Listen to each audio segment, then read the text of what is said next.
Alright my dude, so YouTube has updated their monetization policy for 2018 and going forward. Chances are if you're watching this, you are a content creator here on the platform. You might even have your channel monetized, so this pertains to most of you.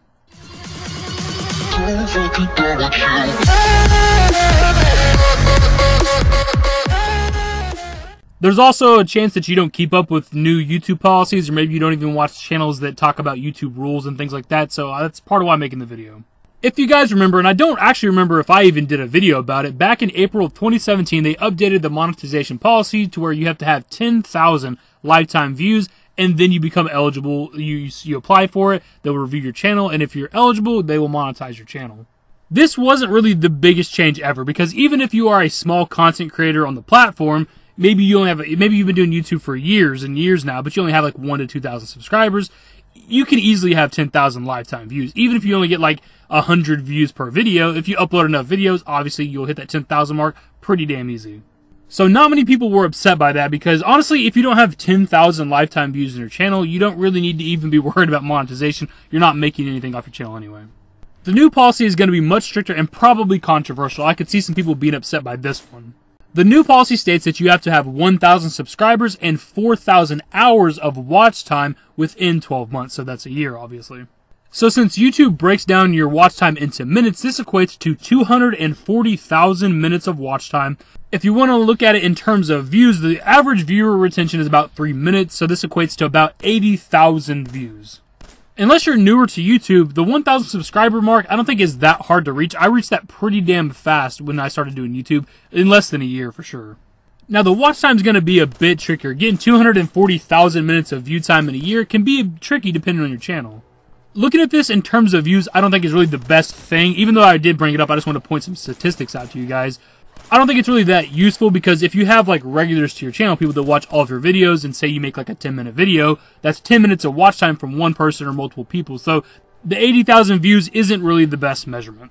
But as I mentioned before, this might be controversial, because this is definitely going to be harder for a smaller content creator. But again, if you're not really a bigger channel, if you can't meet these, these requirements, you're not making a whole lot of money off of YouTube anyway, at least nothing to speak of.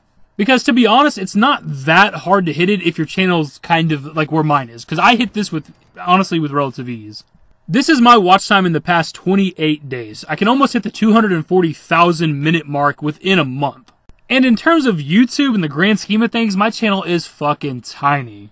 So realistically, this is only going to hit channels that are much smaller than even mine, and I'm only at 6,000 subscribers. If you can't hit 240,000 minutes in a year, and I can do it in a month, you got to be a lot smaller than my channel. And I'm not over here trying to blow myself. Obviously I can only use my analytics. I can't use somebody else's. And I'm just using myself for comparison's sake. If you can't really meet these requirements in a year's time, you don't really need monetization, because your channel's not making anything. You might make a couple dollars in a year, maybe. And that's not me siding with YouTube or backing YouTube. I obviously support smaller channels. I myself am a small channel on YouTube, but it's just the facts. To be honest, I can see it from both sides. If you're upset by this, I can sympathize. I understand why, but I can see it from YouTube's side as well. Let's say your channel doesn't make a whole lot of money, maybe like $10 to $20 every so often.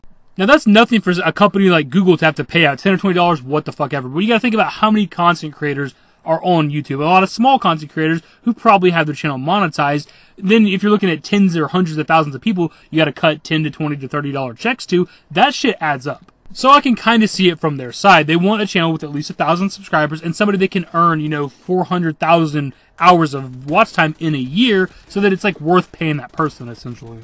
And again, I'm not really siding with YouTube in this situation. I just can kind of see it from their viewpoint. When it comes to content creators versus YouTube, I always side with the content creators. I myself am one, obviously.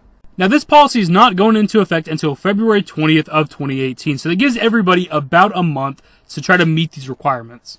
And if by February 20th you do not have 1,000 subscribers and 4,000 hours of watch time within the past year, your channel will be demonetized, or you won't be eligible for monetization until you meet those requirements. And if you inevitably reach those marks, you can then apply for it like usual, and they'll review your channel, and if you meet the requirements, of course, they'll monetize your channel. To be honest, the subscriber thing is kind of weird to me. That's not really a good measurement of how a channel works, because all that really matters when it comes to monetization and money and things is views and watch time. Like, the amount of subscribers you have shouldn't really matter.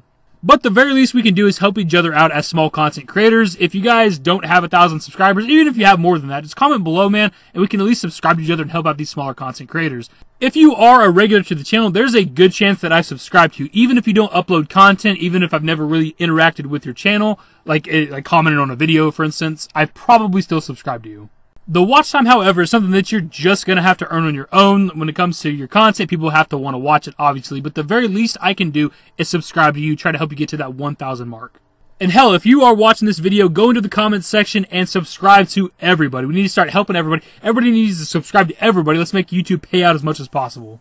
Anyways, my dudes, that's the video. Now you know everything you need to know about the monetization so far for 2018. Hopefully this video was informative for you guys, and if it was, give it a thumbs up, subscribe to the channel if you guys are new, turn on notifications, follow me on Twitter at TheDashingDavid. Links to my social networks are in the description and in the outro. Remember to comment below, guys. Later.